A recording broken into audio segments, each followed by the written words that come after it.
start with introduction of convolutional code, and today we are going to discuss how we can encode an information sequence using convolutional code. So, today's topic of discussion is encoding of convolutional code, and we will take a very simple example of a rate 1 by n convolutional code. As you know, a convolutional code processes information sequence in a continuous fashion. So, information bits come in and we can get continuous output from a convolutional encoder. We also know that the output of a convolutional encoder depends not only on the current input, but it also depends on past inputs and past outputs depending upon the memory of the convolutional encoder. And as we have seen, we can realize a convolutional code using shift registers. So, we describe a convolutional code basically as an nk convolutional code with memory m. Now, as we have said before, as opposed to block codes, typically the value of n and k for a convolutional code is much smaller, like k may be 1, 2, 3, and similarly n will be maybe 2, 3, 4, like that. So, this is one example of a memory 2 convolutional encoder. We can see this is our input u of l and output v of L1 and v of L2. Now, note that the output VL1 and VL2 depends not only on the current input, but also depends on the past inputs as indicated by content here and content here. And this is k equal to 1 because there is only one input here, that is why k is 1. There are two output, this one and this one. So, that is why n is 2, and since the output depends on two memory elements, this and this, m is 2. So, this is a 2-1-2 convolutional code.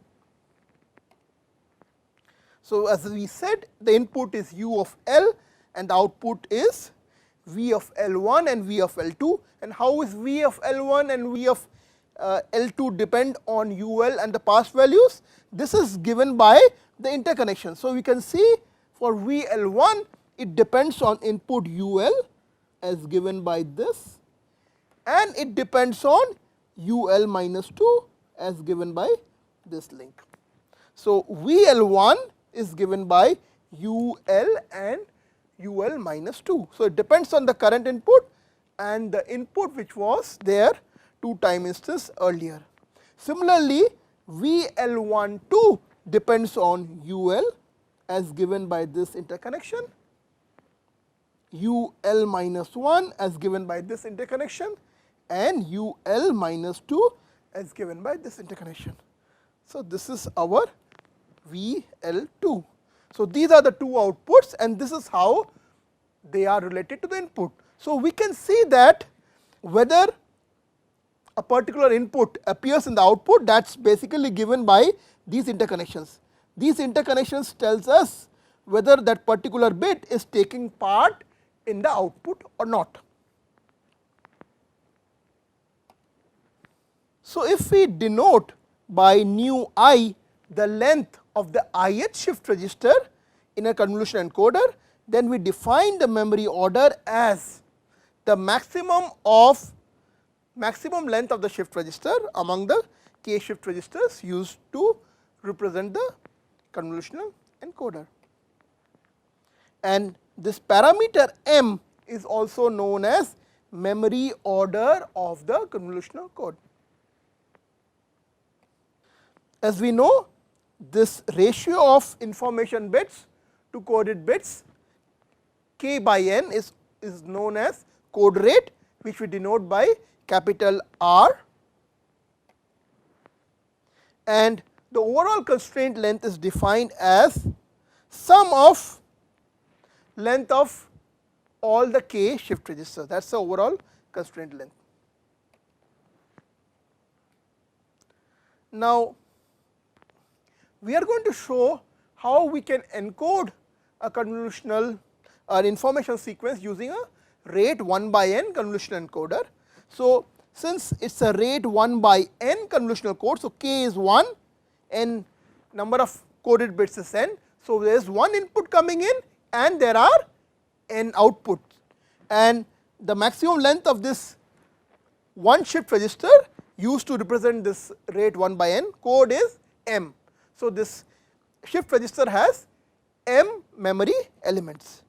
So, let us take our input which we denote by u to be u0, u1, u2, ul minus 1. Since it is a rate 1 by n convolutional code, so what we would get is corresponding to one input we are going to get n outputs, and we denote these n outputs by v1, v2, v3, vn, where each of these vi's can be written like this. So, the output at a particular instance then is, so corresponding to u0 then what is the output? These are the n bits output corresponding to this input u0. Similarly, corresponding to u1 my output is this, corresponding to ul my output is this, it's n bit output. Okay. So, I write the output by v0, v1, v2, vl, where this vl is an n bit vector. Now, how do we generate these n bit vector from this one input? And if you just go back to our example that we had shown, look at this example. How did we generate two coded bits corresponds to one information sequence? How did we generate these two coded bits? These coded bits were generated by various combination of input and these sparse inputs, and whether a particular bit appears in the output, that is governed by these interconnections, whether there is a line connecting this part to the output or not, that determines whether that particular bit is participating in the output bit. So, what we can conclude from here is basically we can completely specify a code by this set of n generator sequence of length m plus 1, where each of these generator sequence is basically of length m plus 1, and what are these g01, g11, g12, gm1. So, you can see, so this superscript that you see 1, 2, 3 and n, this corresponds to each of the output sequence. So, the first output sequence is specified by this generator sequence g1. The second output sequence is specified by this generator sequence g2, and the nth output sequence is specified by this output sequence gn. And what are these gi's? Now, note that the memory order of our convolutional encoder is m. So, there are, so if let us say, just take an example, m equal to 2. So, if we take m equal to 2, let us say 2 memory order. So, then basically, and this say this is my input ul, and my output I can take from some interconnections from this. Let us say this is my example that I had, this was my VL1, this was my VL2. Now, note that these interconnections are specifying whether a particular bit is participating in the output code sequence or not. So, if we look at the first coded bit ul, now this has memory order m. So, there are possible m plus 1 connection. What are those possible m plus 1 connection? First one is corresponding to whether ul is participating in the output bit or not. second one corresponding to whether UL minus 1 is participating or not, this is this point. Third one is this point, whether UL minus 2 is participating or not. Similarly, the second coded sequence, whether UL is participating or not, whether UL minus 1 participating or not, whether UL minus 2 is participating or not. So, we can see that the output here, let us take the first output sequence, that is completely specified by whether UL is participating, where UL minus 1 is participating, and whether UL minus 2 is participating. So, in this example G01, G11 and G2M completely specifies what inputs are participating in generating our code sequence. Similarly, look at the second bit.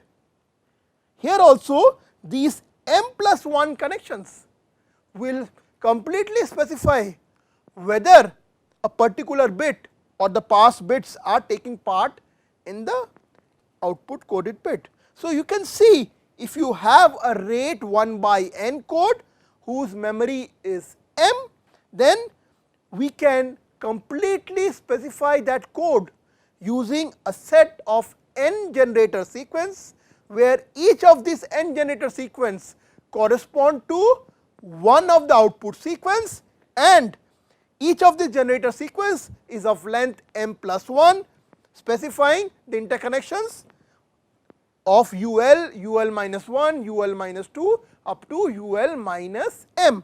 So, then what are these G01 and G11?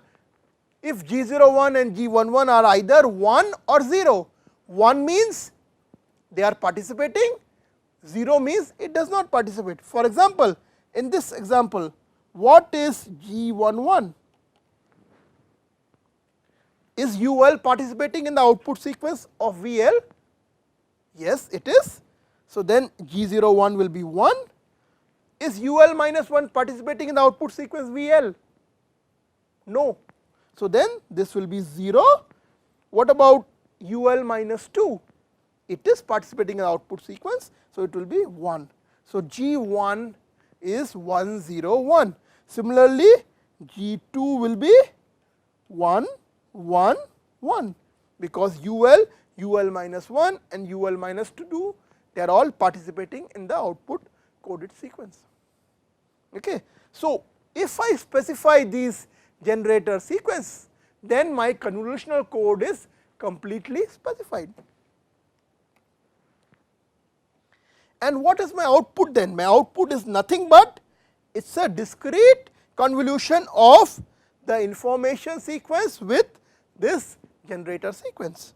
So, if my generator sequence, if my code has memory M, then basically I can write this discrete convolution in this particular fashion, and that is basically my output sequence, which is discrete convolution of the input sequence with this generator sequence. Now, let us take an example. This is the same example that we are considering. This is a rate 1/2 code with memory 2. So, you can see V1L, this is basically again discrete convolution of input with this generator sequence, which we can write as UL plus UL minus 2, and this V12 can be written as UL plus UL minus 1 plus UL minus 2. If we go back, our output is this. If we can expand it for this particular example, this will be UL G0 I plus UL minus 1 UL minus 1 G1 I plus UL minus 2 G2 I. And for the first coded sequence, this G0, G1, G2 was 1 0 1, and the second sequence was 1 1 1. That is why the first coded sequence is UL plus UL minus 2, and the second coded sequence is UL plus UL minus 1 plus UL minus 2. So, if we have an information sequence this, what was our output sequence? We had VL1 is UL plus UL minus 2 and VL2 is UL plus UL minus 1 plus UL minus 2. Now, we can show that our output coded sequence will be given by this. Now, this can be easily verified.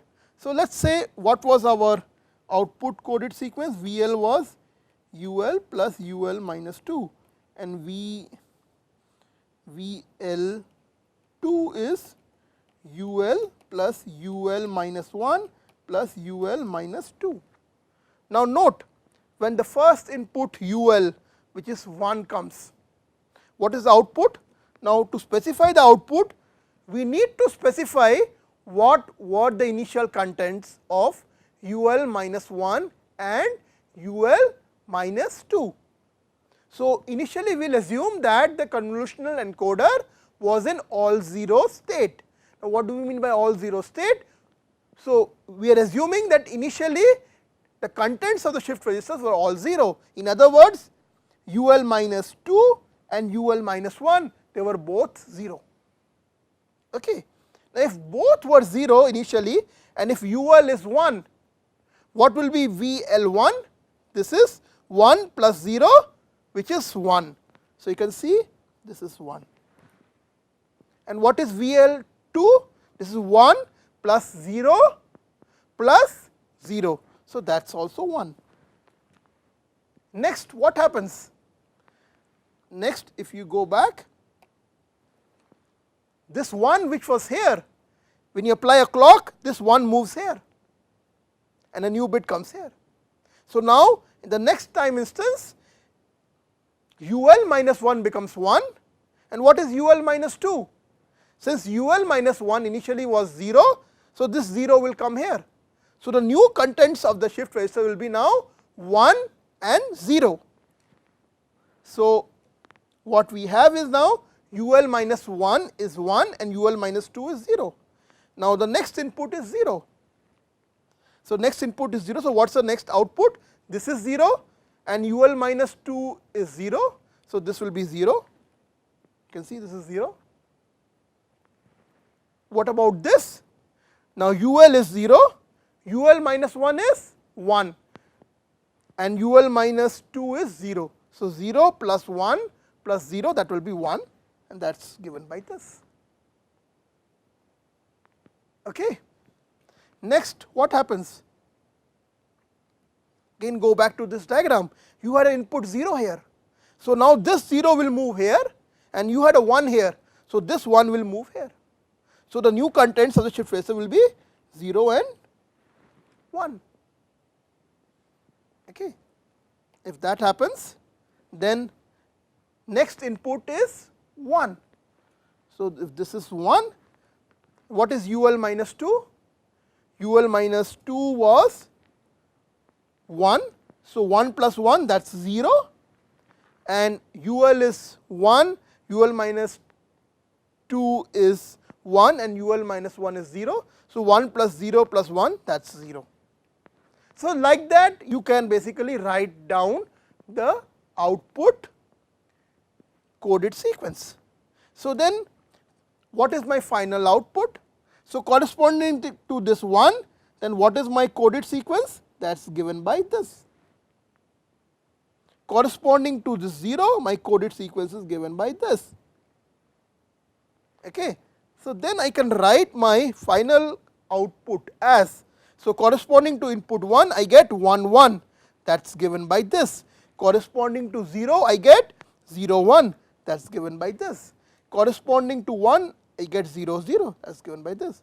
So, this is how I can write my output coded sequence. Now, the same thing I can write in a matrix form. So, I define this generator matrix G, which generate this code word. So, the output code word can be written as input times this generator matrix G, okay. And this generator matrix is of the form like this. So, let us just expand it and maybe try to explain why the generator form has this semi infinite kind of form for a convolutional code.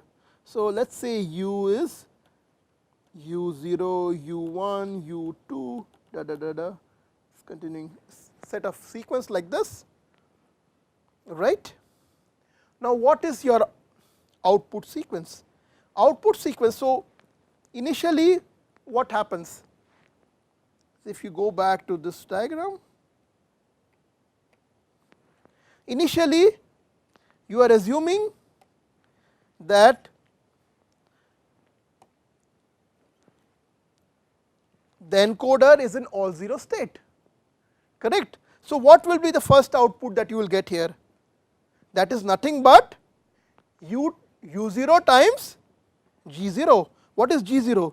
G01 is this, G02 is this interconnection, which is connecting UI to the output. So, at first time instance, what you would get is the output is nothing but U0 times G0. This is the output that you will get at first time instance. What is the output that you will get in the second time instance? Now, whatever U0 you had, now that U0 has moved here, correct, and a new bit which is U1 has come here, U1. So, what is the output at this time? It is U1 times G0 plus U0 times G1. So, I can write in the second time instance my output is given by U1 times G0 plus U0 times G1, fine. Next time instance, what is my output? Again go back. Now, what is going to happen is this U1 will move here. So, this will be now U1, this will become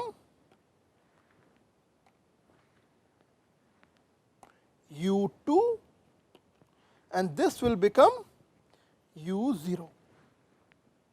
So, what is my output now? It is U2 times G0 plus U1 times G1 plus U0 times G2. So, go back. So, what would be my output here? It is U2 times G0 plus U1 times G1 plus U0 times G2. What happens next?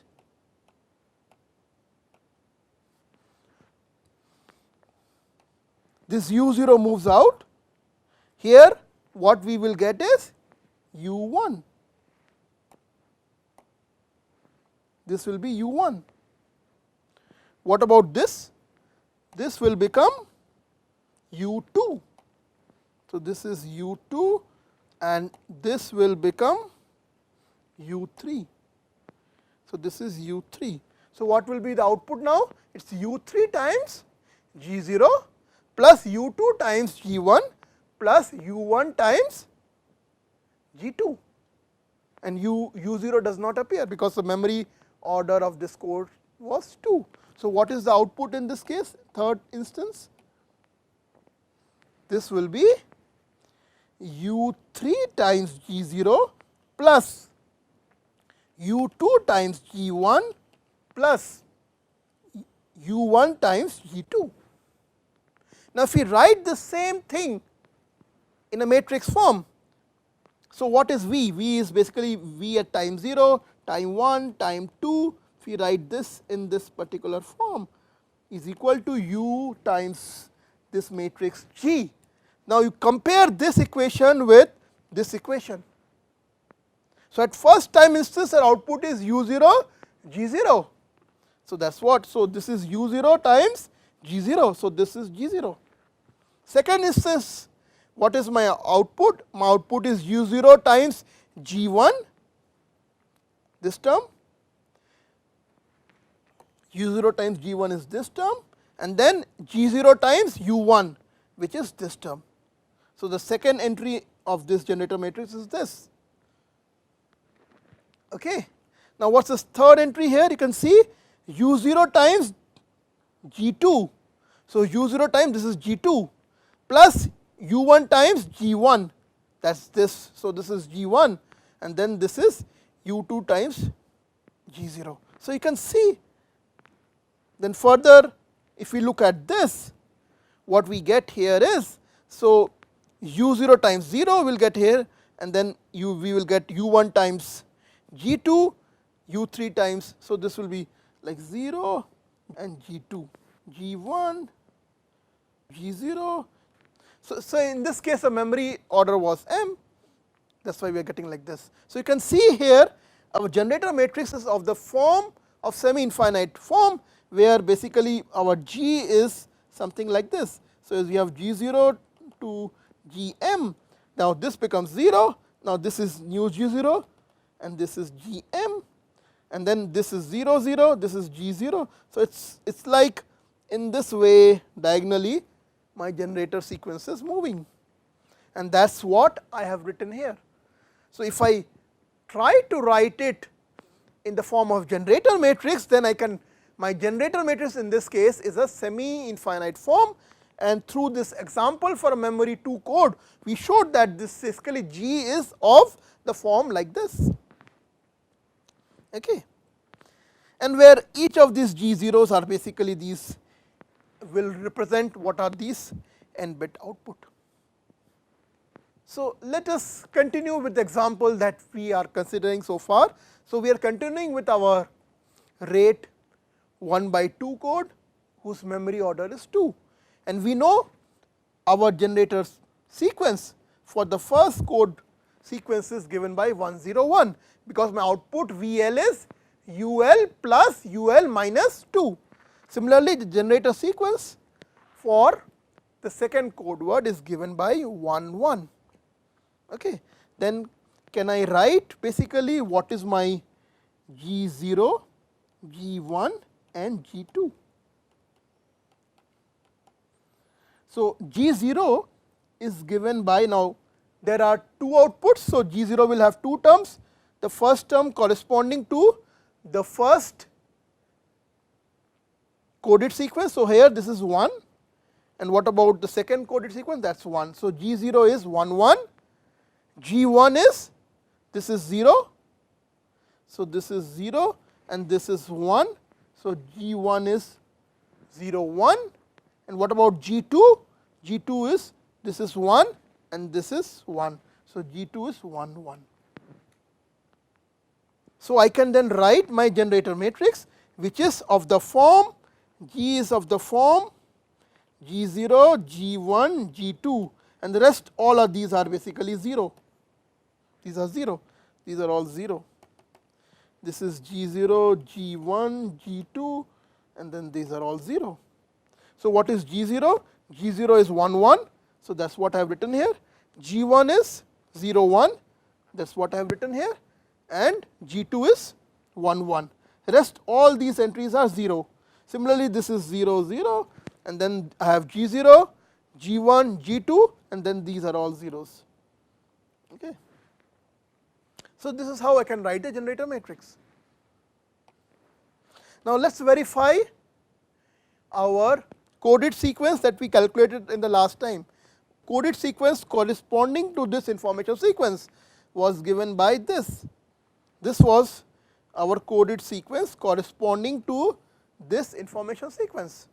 Now, let us try using this generator matrix.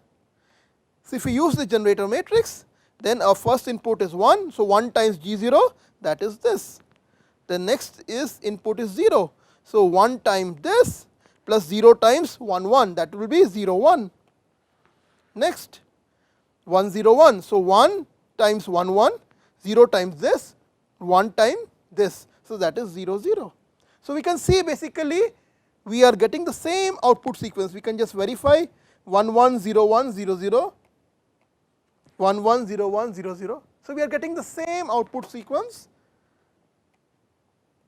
as before.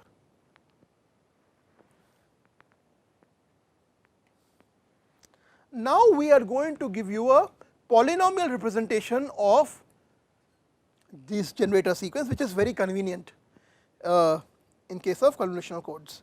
So I am introducing a delay operator D. So if you have one memory element delay, that will be D. If you have delay of 2, it will be D square. If you have delay of 3, you have D cube. So the exponent of D is going to specify how much delay. Okay. So what I am going to show you is that I can write my output sequence in this polynomial notation as U times D into Gi times D. So every output code sequence can be represented as product of this information sequence using this delay operator multiplied by this generator sequence in this delay operator framework. And the overall code sequence, when we have a rate 1 by n code, can be given by this expression. So let us first try to write each of these terms in terms of this delay operator polynomial representation, and then we will show that this time domain representation, where we were computing the output using convolutional discrete convolution, can be similarly obtained using just this operation in the delay domain, which we are calling transform domain operation. So we will take the same example that we were considering. So I will just go back and show you again the convolutional encoder. So this is the convolutional encoder that we are considering. We have one input, we have two outputs. Output depends on past two inputs. So basically memory order is 2. G1 is given by this, G2 is given by this. These are my output V11, V12. These are my output sequences. Okay. So let us look at this. So G1 is 1 0 1. Now what does this 1 corresponds to? 1 corresponds to this connection G0, which is linking my input UL. So that would be UL without any delay. So that will be 1. What was this? This corresponds to G1, that is input delayed by 1. So this will be represented using D. So D times 0 will be 0, and this will corresponds to G2 basically, and this is delay of 2. So this will be represented using D square. So this G1 in this transform domain using this delay operator can be written as 1 plus D square. Similarly, this G2, which is 1 1 1, can be written as 1 plus D square. So this is my G2 of D. Now the information sequence also I can write in this delay notation. This is U0, U1, U2, U3. So this is the information sequence I am getting at this time. This after one delay element, 2, 3, 4. So then this will be 1 plus D square plus D cube plus D4, and that is basically my information sequence. Now the discrete convolution of information sequence with G1 is basically given by this, and this if I write in delay operator form will be what? 1 plus D square D cube plus D4 D5 plus D6. And what is UD? UD is given by this, G1D is given by this. So let us multiply these two. So what do we get? So if we multiply UD by G1 of D, so 1 times this will be 1 plus D square plus D cube plus D4 plus D square times 1 is d square, this will be d4, this will be d5, and this will be d6. So, d square plus d square is 0, d4 plus d4 is 0. So, what we are left with 1 plus d cube plus d5 plus d6. This is precisely what you get here. Okay. So, you can see basically these two in representation is equivalent. Similarly, we can write u2 which is given by this, and you can verify for yourself that u2 is given by this. Now, once you have these individual sequence, how do you write the overall output sequence? So, note that for one input sequence you are getting n outputs. Okay. So, this is taken care by this. So, if VID is going to give me output sequence corresponding to each of this output n outputs. Now, if I can combine this n outputs in this particular fashion. So, I take the first output, note that I have made a d to power n, because if it is a rate 1 by n code, the first output will appear after every n bits. The first bit is from the first coded sequence, then after n bits it will again repeat, it will come meaning. So, that is why I have made it dn. Now, how do I combine these n sequences? So, note this is output v1 dn is output from the first coded sequence, this is the output from the second coded sequence, that is delayed by 1. The output from third sequence will be delayed by d square, and similarly the output from the nth sequence will be delayed by n minus 1. Go back here. These are the two individual outputs. How are we getting the final output? So, note here, I am taking first bit from here, that is 1. Second bit I am taking from here, that is this. The third bit is this, which is this. Fourth bit is this, which is this. So, what am I doing? In this case, rate was 1/2. So, after every, you can see in the output, every second bit is coming from this. So, this is my 1 which is appearing here, this is my 0 which is this, this is my 0 which is this, this is my 1 which is appearing this. So, note this is appearing every second bit, and that is why what we did was, when we combined, we made it, each of this coded bit we made it d raised to power n. Next, if you look here, the first coded sequence is this one. This is the output from the first coded sequence, and what is the output from the second sequence, which is this one. So, what are you doing?